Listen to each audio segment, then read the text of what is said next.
Vas-y, vas-y. Donc, bonjour à tous. Je suis vraiment très contente d'accueillir Laurie avec nous aujourd'hui. Et Laurie, je te laisse te présenter en quelques instants.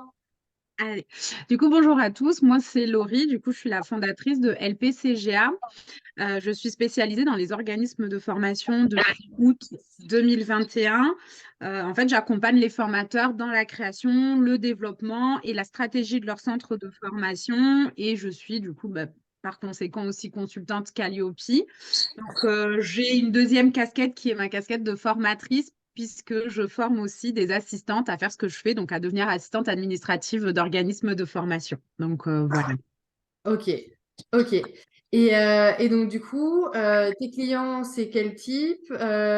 Comment tu travailles avec eux plus précisément? Sur quel sujet? Voilà. Ok.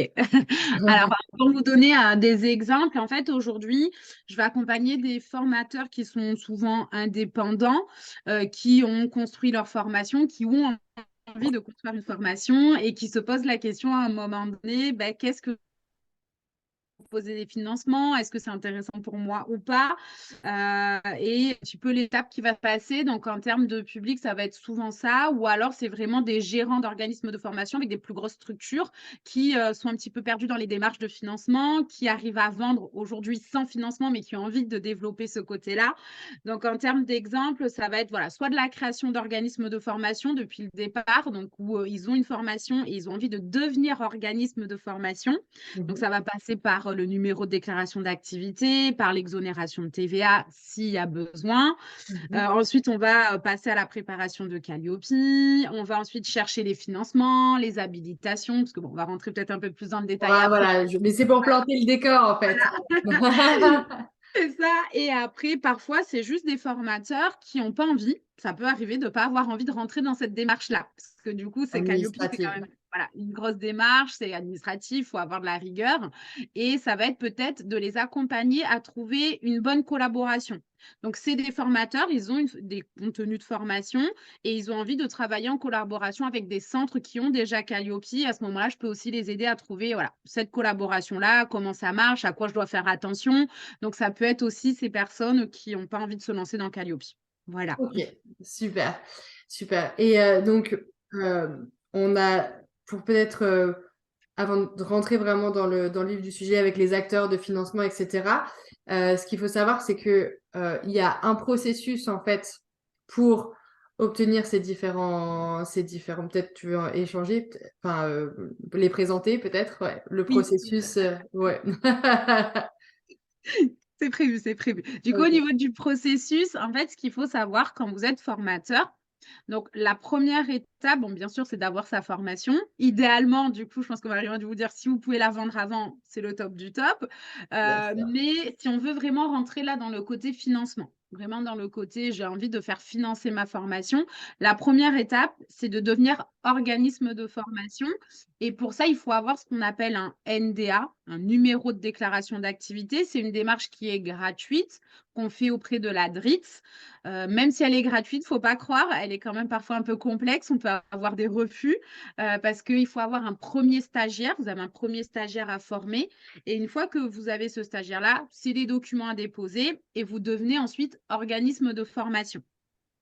Ok, auprès de la DRIT ou de la... Enfin, nous, enfin, moi, c'est de la directe. Alors, la directe est devenue la DRITS, Ah, d'accord, ok. Tu vois, mais c'est la je même. me mets à jour. La même. Ok. Et du coup, par rapport à ça, ce qu'il faut savoir, c'est que ça ne dépend pas de votre statut. C'est-à-dire, vous pouvez très bien être en micro-entreprise et devenir organisme de formation. Il n'y a pas besoin de créer une société. Donc, du moment que vous avez un SIRET, que vous avez votre formation et vous trouvez votre Ah, il y a un petit bug, Laurie, on t'entend pas bien. Ça vient de moi. Ah, certification Calliope. Donc, c'est une certification qui est valable 3 ans. Il y a 2 audits. Un premier audit initial, un audit de surveillance. Et au bout de ces 3 ans, si vous voulez continuer, il y a un audit de renouvellement. Si vous voulez arrêter, vous pouvez arrêter. Par rapport à Calliope, c'est par contre là, c'est une démarche qui est payante. Donc, c'est environ, on va dire, entre 1 500 et 2 000 € TTC pour les 3 ans. et c'est un référentiel. C'est un audit, en fait, qui va, venir vérifier votre système qualité. Donc il y a tout un process, il y a 32 indicateurs en tout. Selon ce que vous faites, imaginons que vous faites que de l'action de formation ou vous faites que du bilan de compétences. Je ne sais pas si tu as trop cette typo enfin, est-ce qu'il y a un peu de tout au niveau formation chez toi ou est-ce que c'est que de Euh, l'action de formation? ouais, c'est majoritairement de l'action de formation. OK. Donc voilà, donc du coup, voilà, je vais rester un petit peu Yes. là-dessus. En tout cas, si jamais il y a des personnes qui sont pas dans ce cadre-là, s'il y a des questions, n'hésitez pas. Du coup, là, tout ce que je vais dire, c'est surtout pour l'action de formation. Donc voilà, si vous êtes là-dedans, en général, il y a 22 indicateurs communs, donc auxquels vous allez devoir répondre. Et il peut y avoir des indicateurs, ce qu'on dit spécifiques, quand vous allez être dans d'autres domaines, par exemple, bilan de compétences, si vous voulez monter un CFA. Voilà, il y a des indicateurs un peu plus poussés. Et ce qu'ils vont surtout regarder, si je dois résumer un petit peu Calliope, c'est, comment vous informez les personnes qui veulent, venir apprenant chez vous, comment vous allez leur donner les informations. Il va y avoir tout un critère sur comment vous avez construit votre formation, comment ont été construits les objectifs, comment vous allez évaluer l'atteinte de ces objectifs. Il y a un critère sur comment vous accompagnez, tout le déroulé de votre formation par rapport à votre stagiaire. Est-ce qu'il y a des livrets? Est-ce que vous envoyez des convocations? Quand est-ce que vous envoyez le contrat? Enfin voilà, toute cette démarche-là. Ensuite, vous avez aussi des critères qui vont regarder un peu plus là, votre centre de formation en interne et beh, c'est-à-dire est-ce que vous avez les moyens nécessaires au niveau technique, au niveau humain? Comment vous vous formez? Comment vous travaillez avec les personnes, du coup, si vous travaillez avec des collaborateurs? Et ensuite, il y a toute une partie sur la veille, c'est-à-dire est-ce que vous continuez à rester en veille? Est-ce que vous renseignez sur le votre domaine d'activité, sur le côté pédagogie? Sur les personnes en situation de handicap, c'est un indicateur très important qui est très regardé à Calliope. Et ensuite, le tout dernier critère, c'est comment vous évaluez la satisfaction des personnes avec qui vous travaillez et les personnes que vous formez. Et le dernier, ça va être, beh, grâce à tout ce qu'on vient de voir, tout votre process, comment vous faites pour vous améliorer, à chaque fois suite à ce qu'on vous fait remonter comme information. Donc voilà un petit peu pour Calliope. Donc, C'est une trentaine de critères globalement pour donner un petit peu plus peut-être de profondeur à ça. Donc c'est 32 critères en moyenne. Il y a des critères sur lesquels vous n'êtes pas éligible si vous n'êtes pas un CFA par exemple, un centre de mmh, formation en alternance. Donc voilà, il y a différents critères comme ça. C'est quelque chose à préparer. C'est un audit d'une journée qui est fait par un organisme référencé. Moi, je l'ai fait par AFNOR, voilà, différents organismes certificateurs. Il y a un auditeur qui vient chez vous, dans vos bureaux si vous en avez, ou la première fois peut se faire à distance, mais en tout cas, la seconde fois doit forcément se faire en présentiel. Parce qu'en fait, c'est un audit après de surveillance qui a lieu 18 mois plus tard pour garder la certification. Donc, c'est pas anodin, faut être très clair là-dessus. Ça se prépare. Il y a un certain nombre de critères à valider. Et lors de l'audit, le jour de l'audit, donc du coup, on descend en fait tous ces critères pendant toute une journée. Donc, c'est assez long. Voilà, c'est comme un gros contrôle, hein, on est bien d'accord. c'est ça. Euh, et à la fin de la journée, donc du coup, l'auditeur indique s'il y a des non-conformités, en tout cas s'il y a des critères qu'on n'a pas remplis. On a de mémoire 3 mois pour fournir une preuve d'amélioration ou fournir le document qui atteste qu'on s'est amélioré sur ce point. Voilà. C'est ça, c'est en fait, voilà, il y a des non-conformités, voilà, mineures ou majeures, on va pas rentrer dans le détail, mais vous avez un délai après effectivement pour lever. Mais après, je pense que comme tu disais, c'est que c'est quand même lourd, parce que là, comme ça, enfin voilà, moi j'ai fait un résumé très résumé, mais comme tu dis, il faut le préparer. Au-delà de le préparer, il faut être en accord. Faut pas juste dire: «Bah, tiens, il veut ça, je fournis ça». C'est Ouais. vraiment un process que vous allez maintenir tout le long de votre Calliope, donc il faut que ce soit en adéquation avec vous, avec votre Ouais. manière de C'est travailler. ça. Il faut essayer un petit peu de, bah, si vous pouvez d'automatiser, mais il faut vraiment que ça vous corresponde à vous. Donc si vous vous lancez là-dedans, bah, du coup de bien se dire: «Attention, est-ce que ça je vais m'y tenir sur la longueur?» C'est pas Ouais. juste pour la journée, je montre et c'est bon. Non, non, non. Donc Exactement. vraiment ne Avant de prendre la question d'Anissa, effectivement, sur ce complément d'information-là, la certification Calliope, l'objectif, en fait, c'est d'assurer un certain niveau de qualité pour toutes les prestations d'action de formation professionnelle continue. et de garantir en fait une certaine expérience apprenante finalement et un certain suivi de la progression de l'apprenant. Donc derrière ça, en fait, c'est tout un enjeu en fait pour votre centre, enfin votre organisme de formation de structurer en fait votre démarche, de professionnaliser au maximum votre démarche si vous êtes tout au début, et surtout d'avoir un gage de qualité, de légitimité et d'autorité en fait sur votre secteur. Donc ça, c'est un premier point. Donc c'est effectivement ça peut paraître un peu chiant parce qu'effectivement, l'objectif, c'est d'obtenir des financements, on est bien d'accord. Mais finalement, c'est aussi peut-être, enfin, pour moi, j'ai trouvé que c'était une excellente méthode et manière et approche de bien définir mes process, de bien structurer ma démarche en tant que formatrice, en tant que gérante d'un organisme de formation. Et je trouve que la démarche est quand même très intéressante, même si, oui, je suis d'accord, c'est très administratif. Ça permet en fait de donner un cadre à des actions de formation que vous allez mettre en place et de proposer quelque chose qui est vraiment de qualité auprès de vos apprenants. Voilà, on est vraiment dans cette démarche-là. Il y a Anissa qui pose la question, est-ce que l'auditeur lit tous les documents dans le détail? Alors oui, enfin Oui. oui, si c'est des éléments de preuve. En fait, ce qui se passe, pour donner un exemple, donc comme elle disait Marion, il y a une trentaine d'indicateurs. Le jour où il vient vous auditer, il va vraiment reprendre indicateur par indicateur pour lui dire si c'est conforme ou pas conforme. Et en plus de dire si c'est conforme ou pas, il va prendre des notes pour qu'à l'audit de surveillance, il vérifie que ce que vous avez dit à l'audit, le premier audit, que c'est toujours ce que vous réalisez. Donc Ouais. oui, il va vraiment prendre le temps, il va vous dire pour l'indicateur 1, comment vous répondez à cet indicateur. Donc, il faudra lui montrer des documents et lui expliquer pourquoi. En fait, il est vraiment là, si vous voulez, pas pour être. Déjà, il n'a pas le droit à un jugement, il n'est pas là pour vous juger, il est là pour, à l'instant T, comprendre votre process qualité, comment vous allez accueillir votre stagiaire et comment vous allez faire pour maintenir en tout cas cette exigence-là. Et il va vraiment du coup tout regarder, tout noter, vérifier que tout est OK. Donc voilà. Ok. Donc, on a l'organisme de formation, on a la certification Calliope, et après la suite. Et la suite. Du coup, donc comme tu disais, Calliope, c'est vraiment là, prenez-le comme vraiment un système qualité et avoir les financements.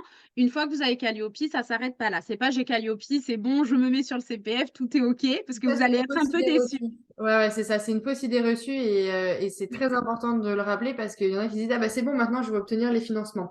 C'est Non. vrai dans une certaine mesure. C'est-à-dire que il y a des entreprises, si vous intervenez en entreprise, il y a des budgets formation que les entreprises ont. En fait, c'est un pourcentage du chiffre d'affaires qui est alloué à la formation dans les entreprises.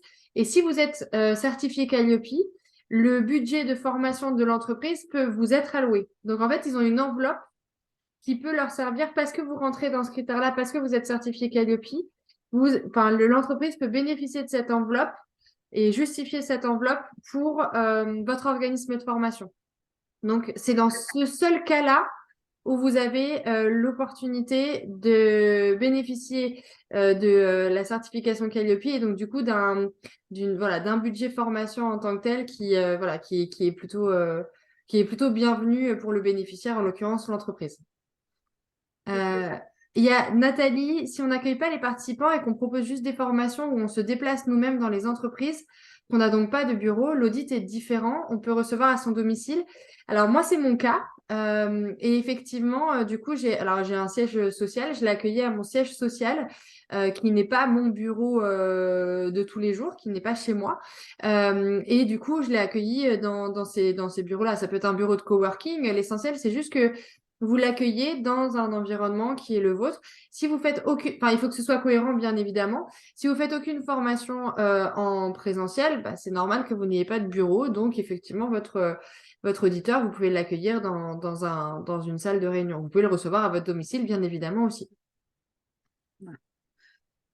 Ça, c'est bon. Du coup, donc voilà, on parlait des Oui. financements. Donc effectivement, il y a cette étape un petit peu, une fois après Calliope, qu'est-ce qui se passe? Donc déjà, comprenez bien que Calliope égale système qualité et c'est complètement indépendant des financements.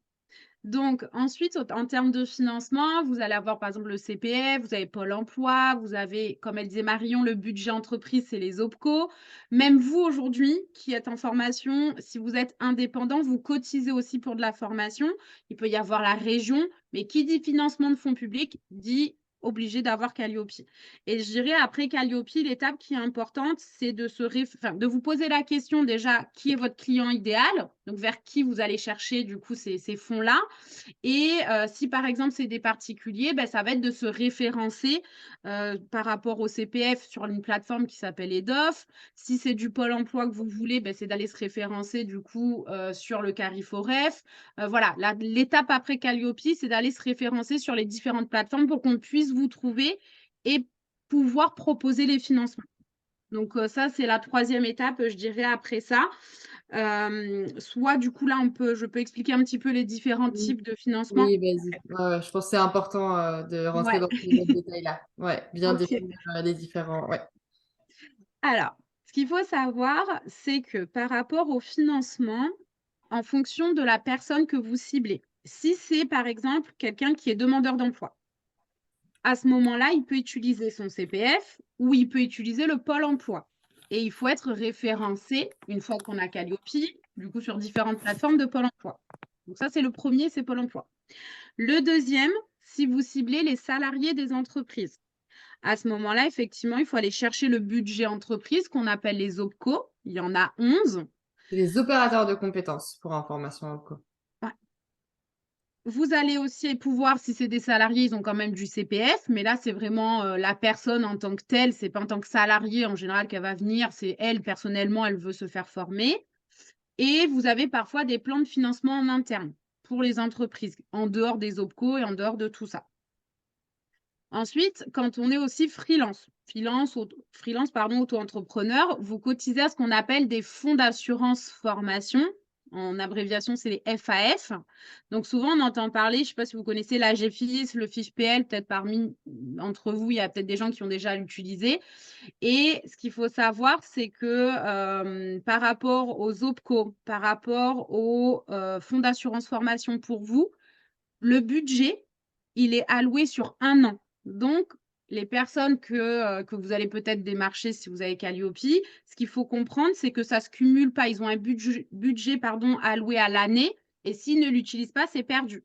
C'est un peu différent que le CPF. Par exemple, le CPF, la personne ne l'utilise pas, elle va le cumuler, elle va pouvoir l'utiliser quand elle veut. Là, non, ça ne fonctionne pas pareil. Et si je devais dire aussi la petite différence entre le côté CPF, le côté Pôle emploi, OPCO et tous ces financements, c'est que ça ne se calcule pas de la même manière et ils sont tous indépendants. Donc, quelque chose que vous allez apprendre ou que vous allez mettre en place pour le CPF, ne vous dites pas c'est bon, tout fonctionne comme ça. Non, chaque financeur est différent, a un budget différent et se calcule de manière différente. Sinon, ce serait pas drôle, bien évidemment. Voilà. Euh, C'est... ouais. Vas-y. Ben, je rebondis sur Sylvie qui pose la question de comment approcher une entreprise et solliciter leur budget de formation interne. Cela implique les OPCO. Alors, non, pas forcément en fait. On peut approcher une entreprise et solliciter le budget de formation, mais l'entreprise peut choisir en fait de débloquer son enveloppe qu'elle est obligée d'allouer à la formation et la débloquer sans les OPCO. Ça, c'est une première démarche. Et ensuite, tu peux, enfin, Sylvie, si vous voulez allumer le micro pour échanger, il n'y a pas de problème, hein. Et pareil pour le reste des personnes, hein, si vous voulez prendre la main quand on a des petits moments d'échange, n'hésitez pas. Et après, la deuxième démarche, c'est si on veut que l'entreprise se fasse en quelque sorte sponsorisée par les OPCO, c'est-à-dire qu'il y ait une prise en charge des OPCO, là, c'est un dossier de prise en charge à monter et on arrive effectivement sur des financements publics. Voilà. Desti Beauty, on est obligé d'avoir la certification Calliope pour proposer le financement CPF. Oui, Oui. ouais.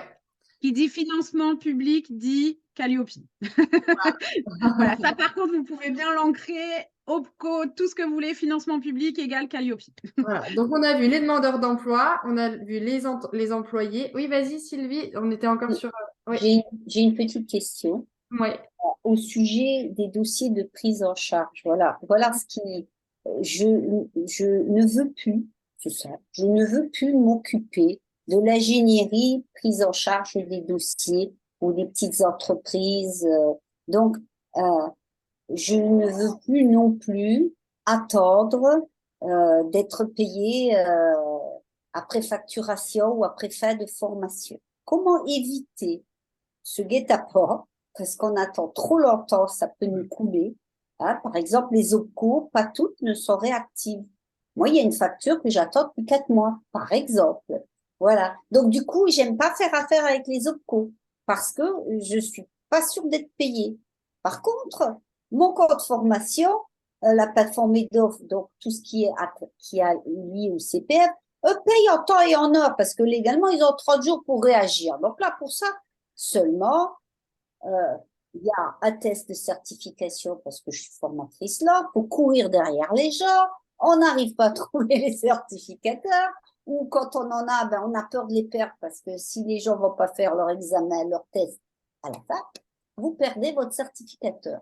Voilà. Donc, c'est un peu. Alors, comment approcher une entreprise, qu'elle soit petite ou qu'elle soit grande, pour qu'il y ait un paiement, qu'elle avance les fonds et qu'on soit payé pour la formation avant que leur dossier ne soit accepté. Voilà. Laurie, je te Comment laisse on fait peut-être ça? rebondir là-dessus, puis après, je te donnerai ma réponse aussi, Sylvie. Parce qu'on va peut-être pas la même avec Laurie.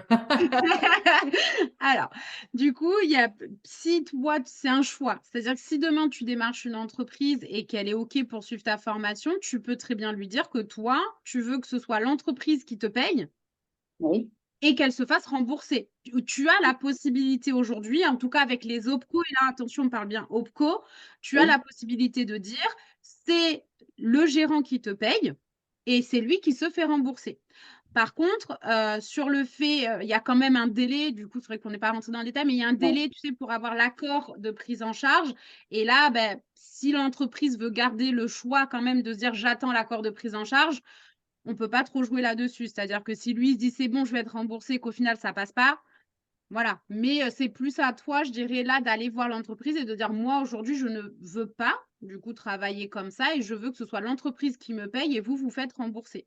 Et d'autant plus que ça, c'est les OPCO et si tu démarches les indépendants, ça fonctionne que comme ça d'ailleurs. Les indépendants, ils sont obligés, il y a même pas de oui, choix. Les oui, indépendants, oui, ils payent et ils se font rembourser. Donc là, c'est plus à toi en termes de démarche vers l'entreprise, oui. mais c'est possible. Je sais pas si tu allais dire ça, Marion, mais voilà. Alors oui, en fait, j'allais dire c'est du commerce en fait. Pour moi, il y a un moment donné où si les gens si les gens veulent tes prestations et que toi tu imposes d'être payé à date et moi c'est exactement ce que je fais hein, aujourd'hui. Je veux plus qu'on parle d'argent une fois que la prestation est enclenchée parce qu'il y a d'autres choses qui se mettent en place. Moi, j'ai un investissement total sur les accompagnements que je fais. Si on vient parler d'argent ou si je suis pas sûre d'être payée, je suis hyper embêtée. Ou là, au bout de 4 mois, bah, tu sais, enfin, c'est pas très motivant en fait. C'est vraiment pas très motivant. Et puis du coup, ça va peut-être aussi dégrader bah, ton attention et ta volonté d'accompagner correctement ton apprenant. Enfin, pour moi, c'est pas du tout OK. Donc en fait, je leur dis, c'est très simple. Si on met en place un dossier de prise en charge et je m'engage à vous fournir tous les éléments pour constituer votre dossier de prise en charge de l'OPCO. Donc, je fournis, généralement, c'est le programme de formation, le devis, le contrat de formation.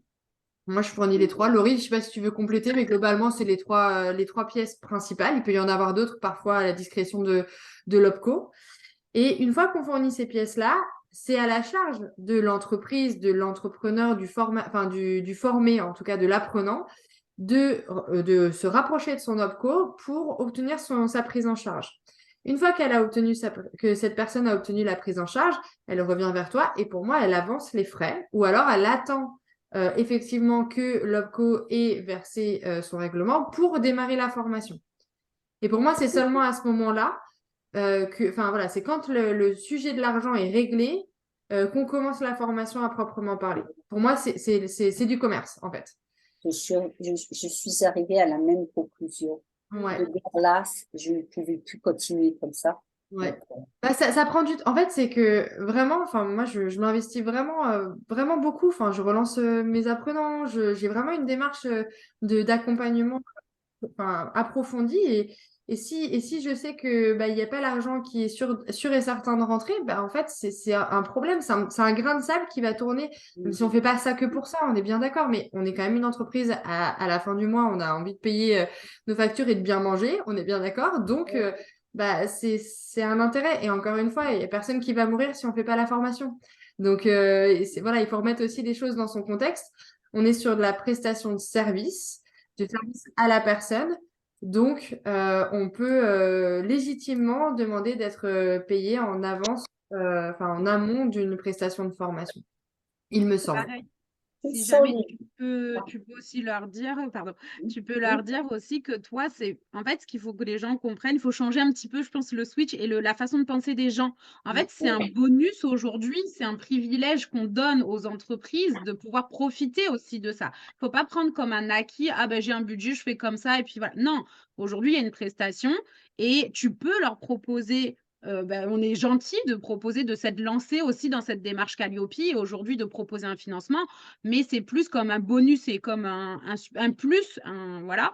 Vends-le plus comme quelque chose de ah ben en plus, vous pouvez vous faire rembourser et pas vous allez faire financer la formation, vous n'avez rien à avancer. Ouais. Voilà, peut-être le tourner aussi différemment. Ouais, il faut pas oublier que la formation, c'est un investissement sur soi, en fait. Enfin, moi, c'est vrai, je suis d'accord, c'est très chronophage. Et moi, quand je me forme aujourd'hui, en fait, je prends même pas le temps d'aller chercher des opcos ou quoi que ce soit parce que je pars du principe que c'est mon investissement personnel et que ça va m'aider à rayonner, ça va m'aider à développer les bonnes offres pour mon entreprise, etc. Et c'est une démarche personnelle, en fait, de m'améliorer, d'aller chercher, de me former. Donc finalement, c'est voilà, c'est une autre approche aussi. Donc ça dépend dans quelles conditions dans quelles conditions se trouvent vos apprenants. Mais il faut peut-être aussi leur rappeler que c'est une chance qu'on a en France. On s'en rend pas forcément compte, mais c'est vraiment une chance d'avoir des financements. Mais il faut aussi s'aider soi-même et être aussi proactif dans l'achat de formation quand on en a vraiment besoin, quand c'est vraiment une volonté et un besoin, que c'est exactement celle-là qui va faire passer un cap dans son entreprise, passer un cap dans sa vie personnelle, professionnelle ou autre. C'est un investissement sur soi, c'est un investissement sur son avenir. Et pour moi aujourd'hui, c'est le meilleur investissement qu'on peut faire pour soi. Voilà. Mais voilà, donc ça switch aussi un peu sur voilà, on a tellement envie en France de rien payer et de se faire financer que on en est un peu voilà, j'ai un discours, c'est pour ça que j'ai un discours un peu ambivalent et que je voulais animer avec Laurie cette parce que je sais que je suis un peu cash là-dessus. On a tellement l'habitude en France voilà et je trouve ça tellement dommage en fait de s'arrêter là-dessus. Je trouve ça vraiment dommage. Et le dernier point que je mange là tout de suite, c'était de se dire, oui, vos apprenants, en tout cas, moi, c'est du vécu. Les apprenants qui ont bénéficié de financement public, je trouve qu'ils sont beaucoup moins engagés dans votre action de formation que quand ils payent par eux-mêmes. C'est tout à fait vrai. Ouais. Tout à C'est fait. bizarre. Dès qu'on ouvre son porte-monnaie, on va être beaucoup plus engagé. Et ce qui va se passer aussi, à savoir avec mon code formation, si ça n'a pas déjà été acté, c'est que maintenant, il faudra que ces apprenants Il y a une certaine partie. payent 20 à 30% du total, voilà, de leur poche, pour qu'il y ait justement cette application. Ça va beaucoup changer les mentalités. Et Ça oui. risque aussi beaucoup de nous handicaper. Parce que la mentalité, c'est pas aussi rapide que ça. Ouais, mais il y a beaucoup de dérives en fait aujourd'hui, c'est pour ça qu'ils sont obligés de réguler. Mais en tout cas, je ne sais pas s'il y en a d'autres qui ont animé à la fois avec des personnes qui avaient des prises en charge et pas de prise en charge. Vraiment, honnêtement, moi j'ai vu la différence. Les personnes, elles sont à chaque fois allées au bout. Moi, je suis sur de l'animation de création de formation. J'aide les personnes à créer leur formation, leur parcours de formation et à les animer et à les améliorer dans le temps. Les personnes qui ont pris tous les échecs en quelque sorte, les personnes qui ne sont pas allées au bout, ce sont que des personnes qui ont eu des prises en charge. C'est bizarre. Voilà, vous voyez, il y a un peu de choses qu'il faut avoir en tête aussi. Donc n'hésitez pas aussi je pense que pour moi, c'est du commerce et c'est bienveillant de dire ça en fait, de dire c'est très bien, mais est-ce que vous êtes engagé en fait? Est-ce que vous avez envie de cette démarche-là? Est-ce que vous avez vraiment besoin de cette formation avec moi pour votre développement personnel ou professionnel? Parce que moi, je vais m'impliquer en fait. Moi, mon accompagnement, il est de qualité et je vais vraiment m'impliquer. Je ferme la Et après, parenthèse. Vas-y, Laurie, vas-y. je finis un mini truc. Pour ceux qui se posent la question, pourquoi est-ce qu'on parle autant d'engagement et aussi ces questions-là, ce qu'il faut savoir, c'est que quand vous faites ou vous proposez des financements, vous allez être payé à hauteur de la réalisation de la prestation. Même si vous avez tout fait pour que l'apprenant ait le meilleur contenu possible, même au-delà de vous, de votre volonté, si la personne arrête, par exemple, au milieu de votre parcours, vous ne serez payé que du pourcentage vraiment de la réalisation de l'apprenant. Donc, c'est pour ça qu'on insiste sur le côté engagement, parce qu'on pourrait se dire, ben, il a arrêté, ben, au final, tant pis pour lui. Ben, non, c'est aussi tant pis pour nous en tant qu'organisme de formation, parce qu'on n'est pas payé de la totalité de la prestation, alors que c'est pas notre fait que la personne arrête la formation. Donc, c'est pour ça qu'on fait Dans le attention. cas où c'est une convention tripartite. Voilà. Dans le cas où c'est une convention tripartite, hein. Ou Oui, du dans le cas où il y a eu voilà. financement, c'est-à-dire Il y a un quand il y a eu un financement, financement. pas directement du bénéficiaire, enfin de l'OPCO au Oui, bénéficiaire. Il voilà, y a eu c'est ça. une avalanche de questions. Donc, comment monter un dossier de prise en charge avec un OPCO? On en a parlé tout à l'heure. Généralement, c'est le devis, le programme de Ouais, formation j'ai répondu, ouais. et voilà et le contrat. Combien de temps avant la formation est-ce qu'il faut monter un dossier OPCO? Il y a... Vas-y, je te Moi, laisse. j'ai mis en général un mois. Ah, t'as déjà Minimum. répondu, j'avais pas vu. Voilà, très bien. Ok. Non, mais c'est très bien comme ça pour l'enregistrement, ce sera parfait. En général, un mois. Le FIFPL, ils mettent très peu de temps, une dizaine, 10 à 15 jours maximum. Voilà, ça dépend vraiment des OPCO et de leur digitalisation généralement. Une intermittente du spectacle souhaite faire financer son bilan de compétences. Est-ce qu'on passe par CPF, Pôle emploi, AFDAS? Ça dépend, là, je dirais de la personne. Est-ce que du coup, est-ce qu'elle est inscrite à oui, parce qu'on dit Pôle emploi, mais il faut que les gens soient inscrits à Pôle emploi. Donc, ça dépend vraiment de la situation de la personne. Est-ce qu'elle a déjà encore du CPF ou pas? Donc, c'est possible potentiellement par les 3. Donc, ça dépend vraiment. Enfin, là, sans avoir le contexte, c'est compliqué de répondre à la question, mais elle pourrait avoir normalement les 3, soit Pôle emploi. C'est juste que ce qu'il faut comprendre, là, par rapport à ce qui a été posé, il y avait CPF, Pôle emploi, AFDAS. Donc, le CPF, vous n'avez pas la personne qui achète la formation qu'elle veut avec le budget qu'elle veut. Si votre bilan de compétences coûte 2 000 € et que c'est 24 heures, c'est OK. Pôle emploi, par contre, il y a des taux horaires où ils n'aiment pas trop que la formation, entre guillemets, je dis bien des guillemets, soit chère. C'est-à-dire qu'eux, ils aiment bien des bilans de compétences à 1 500 €, 1 800, mais voilà. Et l'AFDAS, c'est pareil, les OPCO, les opérateurs de compétences, fonctionnent avec des taux horaires. Donc, si votre formation, elle dure 24 heures à 2 000 €, ça fait, je sais pas le taux horaire, donc 2 000 divisé par 24, vous êtes à 83 € de l'heure, grosso modo. L'AFDAS prend en charge, par exemple, que 50 € de l'heure, donc il y aura parfois des restes à charge. Donc, ça ne se calcule pas de la même manière, donc ça dépend de plein de choses. Mais potentiellement, il peut y avoir les 3. Pas en même temps d'ailleurs, des fois, on ne peut pas cumuler, hein. On ne peut pas cumuler et l'OPCO, et le Pôle emploi, et le CPF. Voilà. Sophie demandait, est-ce que les tuteurs en entreprise ont l'obligation de faire une formation? Pas à ma connaissance. Laurie, je sais pas si toi, tu avais... Si, je crois qu'eux, je crois que quand ils Dans le sont cadre d'une alternance, par exemple, c'est dans ça? le cadre d'une Oui, dans le cadre d'une alternance. Ouais. alternance, oui, d'accord. Après, Ok. je ne sais pas si c'était ça la question, du coup, les tuteurs. Oui, je pense que c'est ça. Si c'est pour l'alternance, oui, je sais qu'il peut. En fait, c'est un budget en plus parfois. Ça prend pas forcément, je crois, dans le budget OPCO. Des fois, c'est des budgets alloués vraiment pour les tuteurs des apprentis, où ils peuvent avoir des formations. Mais je pense que ça aussi, c'est assez réglementé de voir enfin, la personne qui a proposé ça, c'est quel type de formation vous proposez. Enfin, voilà. Mais je crois que oui, je crois que c'est obligatoire. Ouais, et du coup, là, on va pouvoir revenir effectivement sur le gros sujet du CPF avec la transition et la question de Maëva. Comment faire financer donc sa formation par le CPF et être référencé sur le CPF quand on est déjà certifié Calliope. Donc ça, gros sujet. C'est le Là, dernier gros sujet de la nuit.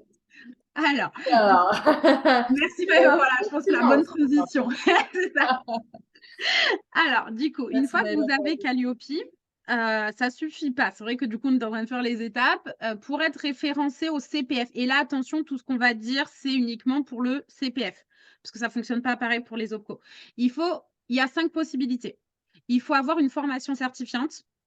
Il faut soit faire permis de conduire, de la VAE, bilan de compétences et de la création et reprise d'entreprise. Donc, il faut être dans ces 5 cas.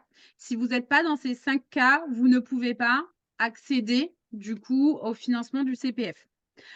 Pour avoir une formation certifiante, je prends un exemple, on va dire réseaux sociaux, parce que bon, c'est quelque chose qui arrive assez régulièrement. Donc, vous proposez de la formation stratégie, marketing, réseaux sociaux. Il faut trouver ce qu'on appelle une habilitation, donc un partenaire qui a déjà cette formation certifiante. Du coup, il a monté un dossier à France Compétences et il faut du coup aller chercher des partenaires qui puissent vous habiliter votre propre formation pour pouvoir du coup être, enfin, en tout cas proposer les financements. Donc la première étape, c'est ça, c'est de trouver un moyen du coup de rendre votre formation certifiante. Et ensuite, une fois que vous avez trouvé ça, maintenant, le CPF a un petit peu complexifié la démarche parce qu'avant, on avait juste ça et c'était bon. Vous accédez à la plateforme, EDOF. EDOF, c'est, Espace des organismes de formation. C'est du côté OF et maintenant, il faut remplir un formulaire. Maintenant, c'est tout un truc, hein. Remplir un formulaire du coup par internet pour expliquer qui vous êtes, comment vous allez faire votre formation, à qui ça s'adresse. Vous devez fournir ensuite un business plan, votre CV, les personnes avec qui vous allez travailler, les grilles de tarifs que vous allez proposer et un exemple de programme. Et je crois qu'il me manque un. J'en ai fait un hier en plus. Il doit manquer une pièce. Bon, voilà, en général que vous avez, mais tout ça pour dire que maintenant, pour ne serait-ce que d'avoir accès à cette plateforme-là, ça passe du coup par toute une étape et il faut compter un délai d'environ 1 mois et demi, 2 mois. Donc, vous avez Calliope. Il faut attendre d'avoir Calliope parce que sans Calliope, de toute façon, vous ne pouvez pas faire ces démarches-là. J'ai Calliope. Je trouve un moyen de rendre ma formation certifiante, sauf si vous êtes dans les catégories que j'ai citées avant. Et vous allez vous inscrire sur EDOF. Il y a un formulaire. Après le formulaire, vous fournissez des documents. Et la dernière étape, c'est de participer à une réunion que EDOF met en place, enfin que la Caisse des dépôts met en place. Et tout ça, ça prend environ 2 mois. Et une fois que ça c'est fait, vous avez accès du coup à la plateforme et vous pouvez créer votre formation sur la plateforme et proposer le financement au CPF. Voilà. Donc, on va reprendre ça plus en détail encore. Donc, effectivement, est-ce que le partenaire pour l'habilitation est un concurrent direct? Généralement, oui, parce qu'en fait, il va venir porter votre certification. Donc, je te laisse peut-être compléter, Laurie. Oui, c'est ça, en fait, c'est-à-dire que c'est une personne qui propose potentiellement les mêmes formations que vous et qui potentiellement, et en général c'est le cas, a donné son habilitation à d'autres personnes qui font la même chose que vous. Mais il y a soit ça, soit l'autre alternative, c'est de proposer votre propre formation à France Compétences pour qu'il la certifie. Mais là, vous partez entre 9 mois et 1 an de délai parce qu'il y a des délais, c'est tout un process. Je ne suis pas trop calée là-dessus parce que moi, c'est Alors, moi, quelque chose que j'ai je peux en parler. J'ai jamais été certifiée. Je l'ai fait 2 fois. Donc, ça fait 2 ans et demi j'ai abandonné il y a 6 mois. J'ai déposé 2 fois. La première fois, j'avais eu des retours et j'avais eu une personne de France Compétences qui m'avait expliqué pourquoi mon dossier n'avait pas été recevable. Elle m'avait dit de compiler exactement le dossier en modifiant un petit peu le contenu pour que ça passe mieux parce que c'est des tournures, parce que c'est très procédural, hein, donc ça peut être un mot qui ne leur convient pas ou un champ qui ne leur convient pas et en fait ça fait capoter tout le dossier. Et la deuxième fois, j'avais relancé cette personne, elle m'avait dit pour essayer de remettre votre dossier en haut de la pile, recontactez-moi. C'est ce que j'ai fait, ça n'a pas donné plus et j'ai eu un refus et j'ai eu aucune personne qui m'avait contacté. Donc, il y a un moment donné où enfin, moi, je vous conseille pas, en tout cas, si j'ai un devoir de conseil là-dessus, je ne vous conseille pas d'essayer d'être référencé directement chez France Compétences. Pourquoi? Parce qu'aujourd'hui, il y a eu tellement de choses, enfin, de formateurs qui ont essayé d'organismes de formation qui ont essayé de se faire référencer, qu'ils ont été submergés et qu'aujourd'hui, ils sont plus à la suppression de titres qu'à la création de nouveaux titres de formation. J'ai un client, un gros organisme de formation qui du 31 décembre 2021 au 1er janvier 2022 a perdu 1 million d'euros de chiffre d'affaires parce qu'ils ont enlevé 20 titres de formation. C'est pas anodin. Enfin voilà, faut bien remettre dans son contexte. Donc, comment trouver un partenaire habilité? allez sur mon compte personnel de formation en ligne. Vous allez voir la liste en fait des formations qui sont là. Vous allez trouver les noms des certificateurs, enfin des personnes qui ont la certification, et vous pouvez vous rapprocher de ces personnes-là. Et après, c'est du business. Je ne sais pas si tu as un autre moyen, Laurie, mais Du coup, moi, c'est soit ça. Alors, c'est soit vous tapez effectivement, par exemple, réseaux sociaux, qu'importe votre formation, et vous tapez sur mon compte formation, et là, vous voyez les certifications qui vont apparaître, et contacter les personnes et expliquer un peu votre projet. Soit après, il y a des noms qui reviennent régulièrement. Donc, moi, j'en connais quelques-uns, mais selon les domaines, il y a ICDL. Vous avez, après, on n'a pas fait de différence parce que on rentre un peu plus dans le technique, mais quand on dit formation certifiante, vous avez ce qu'on appelle le répertoire spécifique et le RNCP. Et du coup, selon vers quoi vous allez tendre, des fois, il y a des partenaires qui sont plus accessibles que d'autres. Mais après, mon compte formation, ou alors vous allez directement sur le site France Compétences. Dans la barre de recherche, vous tapez votre domaine et là, on va vous lister tous les RNCP, tous les répertoires spécifiques. Et c'est pareil, en cliquant dessus, vous allez trouver qui a créé du coup cette formation certifiante et il faut le contacter. Attention, si vous y allez et que vous contactez les gens, je dirais, c'est un petit conseil que je dois donner ici. La formation certifiante est valable un certain temps. C'est ce que tu disais, du coup, en termes de délai. Quand France Compétences dit « OK, on met ta formation certifiante », il y a un délai. Donc, quand vous allez démarcher, contacter les gens, demandez-leur à quel moment, soit ils vont être renouvelés, parce qu'ils peuvent ne pas être renouvelés, et vous allez créer un partenaire. Donc, si la formation se termine dans 1 an, on paye en général, hein, le partenariat, hein, c'est pas gratuit. Donc, voilà. Et des fois, on paye des droits d'entrée ou autres, ou vous achetez des licences ou en tout cas des examens d'avance. Et si la formation dans 1 an, elle est perdue, vous pouvez perdre aussi un peu de l'argent. Donc, je ne sais pas si c'était très clair comment je l'ai expliqué, mais faites attention à ça, à la durée de validité de la formation certifiante. Il y a une durée de validité. Voilà. Donc, du coup, si on résume un petit peu, est-ce que ça va sur les questions si notre formation n'est pas référencée, comment faire? Par exemple, graphothérapeute, justement, ça va être très compliqué de se faire référencer. En fait, ce qu'il faut savoir, c'est que ce soit sur le RNCP, donc Répertoire national des compétences professionnelles, et répertoire spécifique, le RS, en fait, France Compétences, ils ont l'objectif, c'est qu'ils adressent des métiers. C'est-à-dire que leur objectif, c'est que vous soyez c'est de rendre les gens plus employables, les Français plus employables en France. Donc, si vous n'êtes pas orienté vers un métier, ou si vous êtes, par exemple, le coaching ne rentre pas dedans, par exemple. Voilà, c'est dans l'objectif d'améliorer une compétence qui va permettre d'être plus employable. OK? Donc, il y a un certain nombre de métiers qui ne sont pas référencés et qui ne seront pas référencés dans ce cadre-là parce que ce n'est pas l'objectif de France Compétences. OK? Donc, voilà sur cette partie-là. Donc, vous avez vu, c'est nébuleux. Il faut être très clair. D'ailleurs, avant de donner mon opinion, je vais te demander quelle est ton opinion aujourd'hui sur les financements publics? Alors, si je devais donner mon opinion, c'est quand même un levier. On ne va pas se mentir, c'est un levier pour votre business. C'est un levier où vous pouvez du coup déclencher un certain chiffre d'affaires potentiellement plus facilement. Mais si on se lance là-dedans, ne basez pas votre business que là-dessus. Ne vendez pas vos formations, c'est ce qu'on disait tout à l'heure en disant elles sont finançables et je prends que ça et j'avance de mon temps et c'est les gens qui après je me fais rembourser. Attention, c'est pas la bonne démarche. Donc c'est un levier, donc allez-y si vous avez du temps, si vous avez quand même du budget, parce que Calliope, c'est un coût.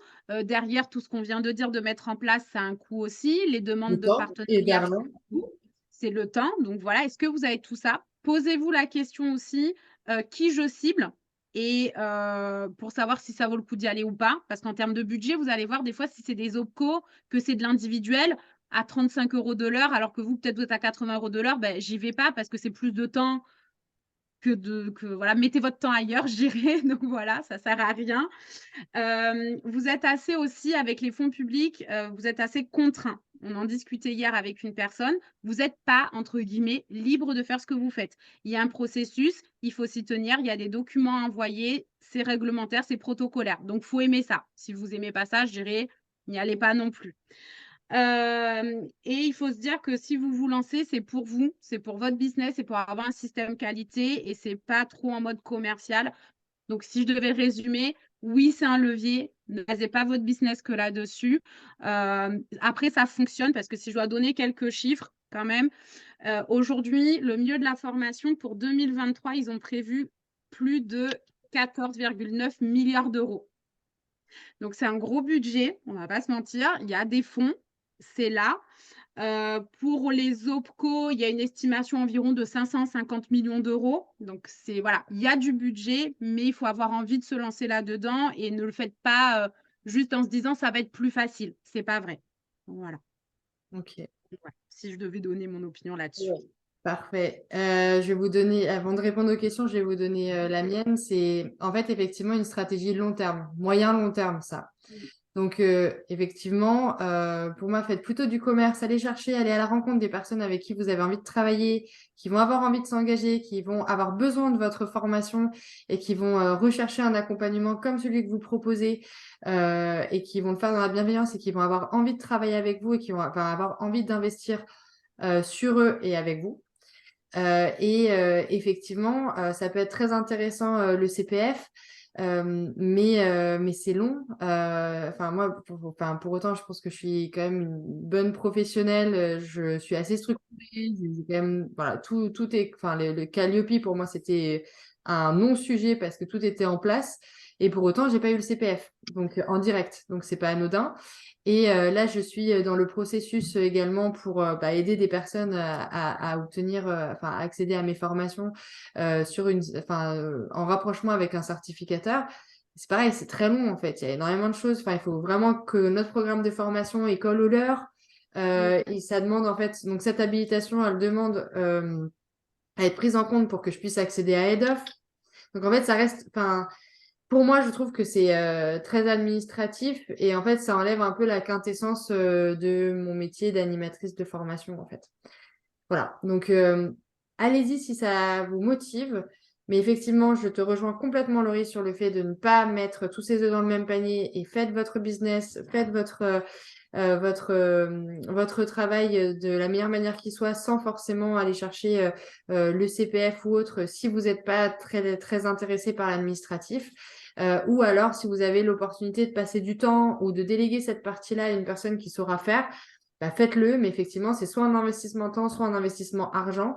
Il faut être très clair là-dessus. Et il y avait une question sur les commissions. Moi, là, on me parle de 20% de commission. Et je crois que c'est à peu près ce qui est pratiqué entre 10 et 20% de commission, je crois. Ouais, des fois, c'est même plus. Enfin, c'est commission dans le sens où vous êtes formateur, vous travaillez avec un centre, c'est ça, hein? Avec un certificateur. Ouais, c'est ça. Le certificateur, il va prendre on va dire en moyenne 20% de votre budget, enfin de votre prix de vente. Ça, Voilà. voilà, si c'est du RS, parce qu'en fait, au répertoire spécifique, il y a un examen. C'est vrai qu'on n'est pas rentré dans le détail, mais c'est quoi la différence d'une formation certifiante, non certifiante? Bon, si vous avez des questions, vous pouvez venir me contacter ou Marion. Mais grosso modo, à la fin, ce qu'il faut savoir, au répertoire spécifique, il y a un examen, donc il faut payer cet examen-là. Des fois, comme tu dis, il y a des droits aussi pour utiliser la certification. Donc, ouais, c'est compliqué de partir sur un chiffre, mais ouais, 10-20%, je pense que Ouais, c'est ce qui est pratiqué. Ouais, à plus 20 que 10, je dirais. c'est Et ça. Des fois, même, ça monte. Enfin, ça ouais, peut ça monter. peut monter à 30 à 40%, mais la moyenne, c'est plutôt 20%. Nathalie, elle a posé la question de sur les OPCO, quand on propose une formation en entreprise, comment savoir quel montant ils peuvent avoir en financement OPCO et donc calculer le prix de vente en fonction. Alors moi, pour moi, c'est pas la bonne démarche déjà. C'est ça. Alors, ouais, la bonne démarche, c'est j'ai un prix, voilà le prix de ma formation et potentiellement, il peut y avoir une prise en charge à hauteur de tant d'euros. Voilà. Parce que vous Normalement, ne c'est comme ça pouvez que ça se passe. pas. En fait, ce qu'il faut savoir, c'est que si vous avez un catalogue de formation, la même formation, vous n'allez pas un coup la vendre à 2000, puis après à 5000, parce que voilà, puis à 1500. Non, vous avez une formation, elle coûte tant et restez au maximum aligné avec ce prix-là, parce que si vous avez un prix, c'est que vous avez calculé le prix en fonction et que vous êtes en raccord avec ça. Donc, mini parenthèse. Et pour répondre le budget, ça dépend effectivement de la convention collective, donc de la branche d'activité. Ça dépend de ça, ça dépend du nombre de salariés et ça dépend de la formation que vous proposez. Typiquement, un exemple très concret, je suis organisme de formation, j'ai un budget annuel de 3 500 € cette année et en général, c'est 40 € de l'heure la formation. Voilà, mais c'est parce qu'on est organisme de formation. Vous allez contacter une entreprise qui fait des habits dans le commerce, elle aura un autre taux, un autre budget. Donc, ce n'est pas la bonne démarche du coup. C'est vraiment j'ai mon prix et combien peut être pris en charge. Donc voilà, et ça dépend de chaque branche d'activité. Ça ne dépend pas que de l'OPCO. L'OPCO, par exemple, commerce, il y a l'OPCO commerce. Dans l'OPCO commerce, vous avez des branches d'activité et même s'ils sont tous dans l'OPCO commerce, le calcul se fera différemment en fonction de la branche d'activité. Voilà. Donc, je ne peux pas dire de montant comme ça. Audrey, tu as levé la main, tu es prête dans les starting blocks, je vois. Je pouvais apporter, aller un peu dans ce sens-là. Moi, j'ai eu des mauvaises surprises l'année dernière. En fait, je suis responsable d'un centre de formation que j'ai créé. J'ai 3-4 formations que je vends à une typologie d'entreprises très spécifique. Ce sont les cabinets de recrutement, agences d'intérim et réseaux de recruteurs. Et en fait, je me suis aperçue qu'il y avait aussi des financements, il y avait aussi un côté assez cyclique. À un moment donné, les caisses sont vides.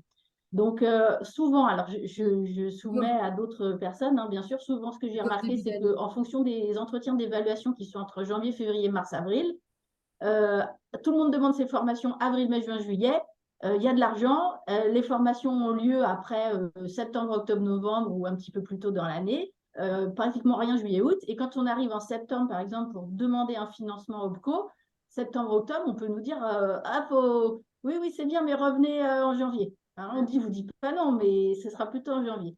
Et souvent, il y a vraiment une saisonnalité dans la prise en charge parce que l'année dernière, j'avais un gros client qui avait 7 ou 8 personnes à former. On a commencé les démarches en mai-juin, mais le temps que tout le monde se décide, qu'il y ait des accords, etc., il est revenu. Il avait eu un accord oral de son OPCO en juin. On lui a dit oui, oui, c'est OK. En mai, oui, oui, c'est OK, on va la prendre en charge. Et quand il a déposé le dossier fin août, on lui a dit ah non, mais en fait, c'est plus possible. Ouais. Alors, et donc, il a fait des pieds et des mains et ils ont pris sur le budget de l'année d'après. Donc, attention à ça. Voilà, c'est tout. Généralement, c'est sur les 6 premiers mois, c'est quasiment sûr que vous aurez une prise en charge et une meilleure prise en charge que sur les 6 derniers mois de l'année. Il faut l'avoir en tête. C'est effectivement tout à fait juste. La question. Merci beaucoup, Audrey.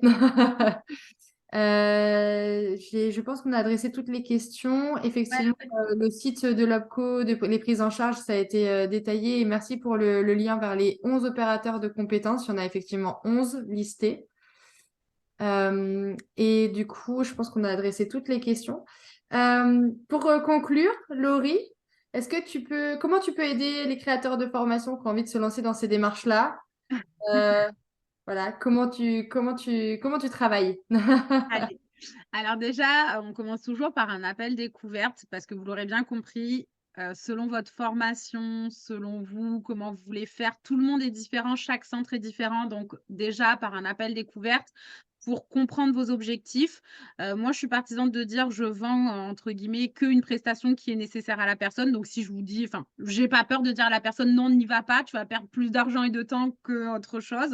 Donc voilà, ça commence par un appel découverte et après, soit la création de l'organisme de formation, puis la certification Calliope et une formation en suivant avec tout ce qu'on vient de voir. Comment fonctionnent les financements, comment je peux gérer mon administratif, vers quel logiciel partir, parce qu'il y en a tellement entre Digiforma, Op3Team, quel est le plus adapté à moi, parce qu'ils ont tous des avantages et des inconvénients, comment je peux automatiser mon business. Donc vraiment, je pense qu'il y a un peu un 360 sur tout ça.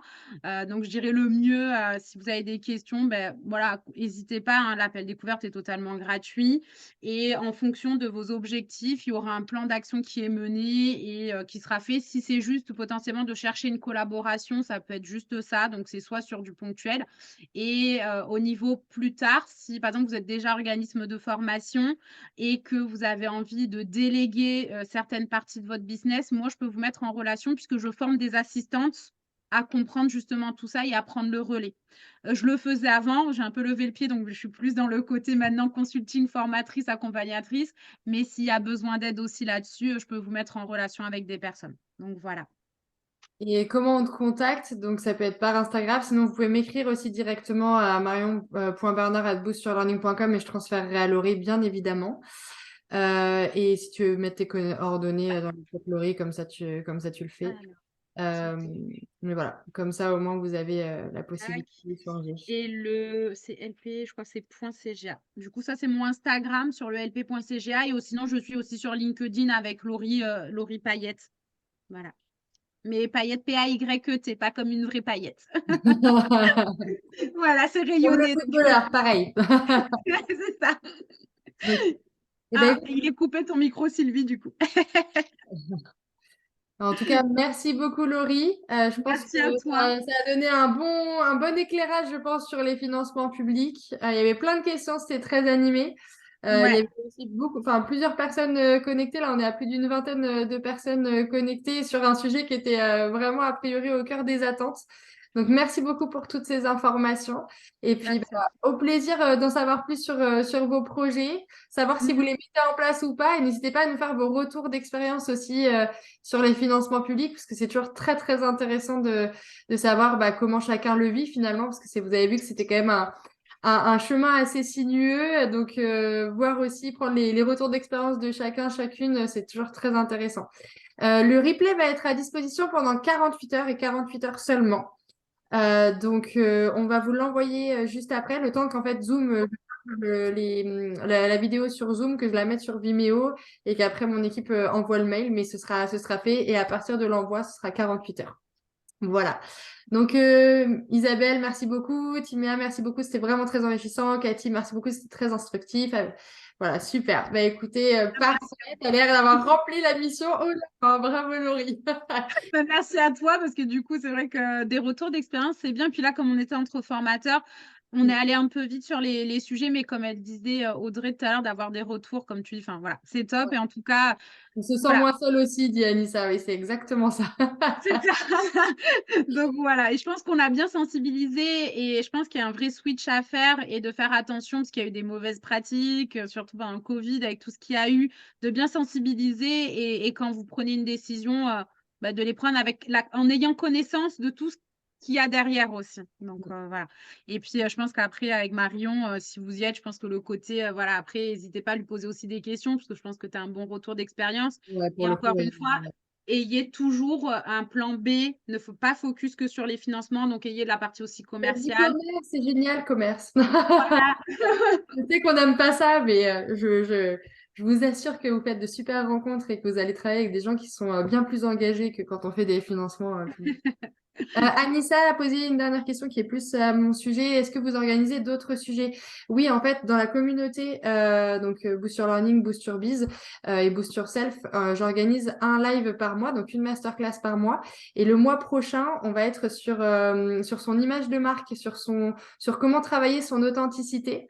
Je vais vous parler un peu plus de moi aussi, parce que j'ai tendance à me cacher derrière ma casquette de consultante, formatrice, etc. Et en fait, je pense que c'est super important aussi de se dire qui on est aussi personnellement, qu'est-ce qu'on fait dans la vie et comment en fait ça va résonner chez les personnes. Et je me suis rendu compte qu'en fait, en parlant un petit peu plus de soi, eh bien finalement, on allait déclencher d'autres rencontres et d'autres collaborations qu'on n'aurait jamais déclenchées autrement.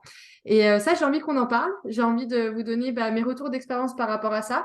Et j'ai envie de vous montrer aussi comment vous pouvez montrer encore plus votre personnalité tout en gardant une image de marque professionnelle.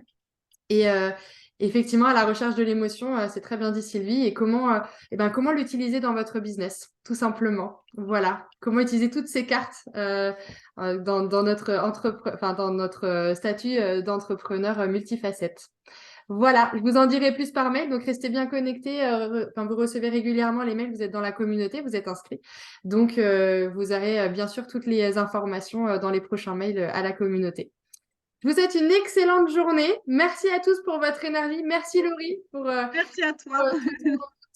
toute ton expertise et ta bonne humeur et ta bienveillance. Et à très bientôt. À bientôt. Au revoir à tous. Au revoir Ciao. à tous. Au revoir.